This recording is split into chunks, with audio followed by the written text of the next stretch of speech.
असं काय दिले प्रॉब्लेम मध्ये?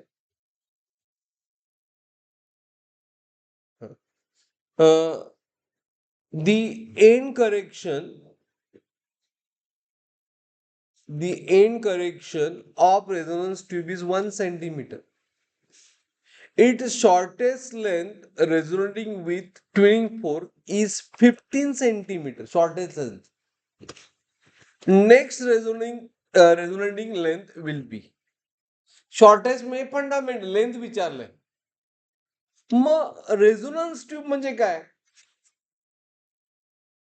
दिस nothing but resonance tube. Okay. The resonance of air column helps to determine wavelength of sound. The apparatus used for experiment consists of long cylindrical tube that attach to the water reservoir. म्हणजे त्या tube मध्ये long tube मध्ये water ठेवलं होतं, fill केलं होतं. Resonance is indicated by increasing intensity of sound.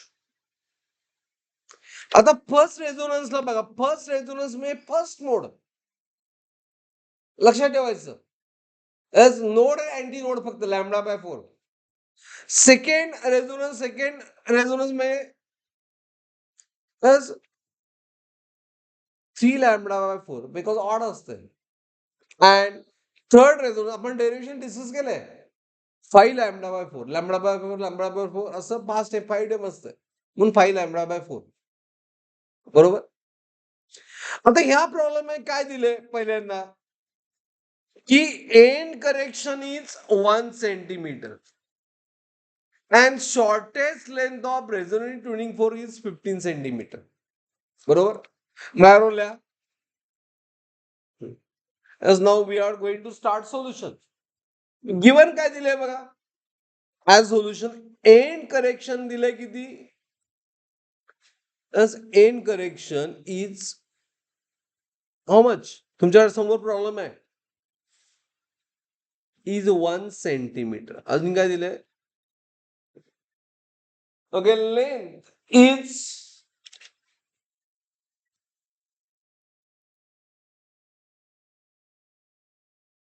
15 centimeter.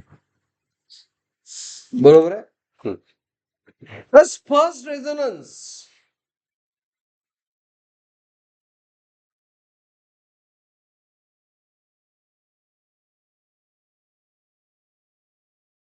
You want to remember first resonance? हा. Resonance म्हणजे क्लोज पाईप. एका एंडला वॉटर असते म्हणून. लेंथ काय येणार? L1 plus E.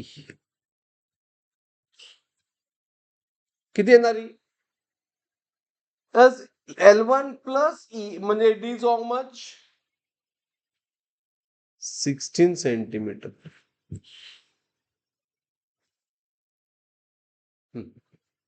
16 सेंटीमीटर. बरोबर. Plus is equal to how much? Lambda by 4. ही लेंथ किती आहे? लॅम्बडा बाय 4 आहे. बरोबर. अंडरस्टूड? Is it clear?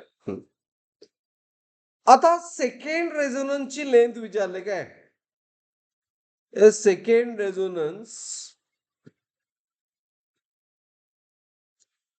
म्हणजे second mode of close pipe. मग क्लोज पाईप साठी सेकंड मध्ये हिची लेंथ काय असते? 3 lambda by 4. 3 lambda by 4. Is it right? इथं आहे बघा. Yes, it is just like closed pipe. First mode, lambda by 4. Second mode, 3 lambda by 4. Third mode, 5 lambda by 4. Because there is only odd integral material. त्यामुळे आपल्याला काय पाहिजे? As what we need is lambda. Is it right? Okay, आपल्याला L2 find करायचं आहे. जी 3 lambda by 4 आहे. 3 lambda by 4 आहे ही L2 आहे. मग ह्याच्यावरून लॅम्बडा किती येईल?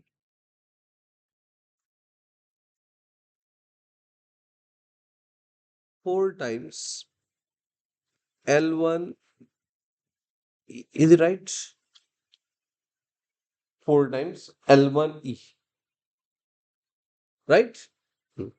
4 into L1E.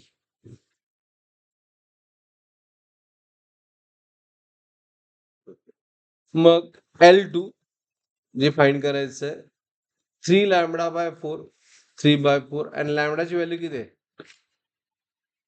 4 L1 plus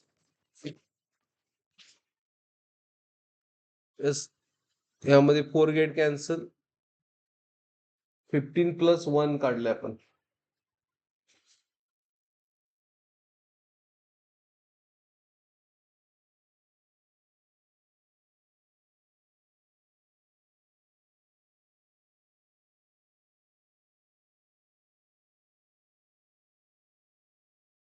okay आता आपण कुठे पण आलो लॅम्बडा इज परत एकदा मी प्रॉब्लेम सांगतो बघा तुम्हाला फर्स्ट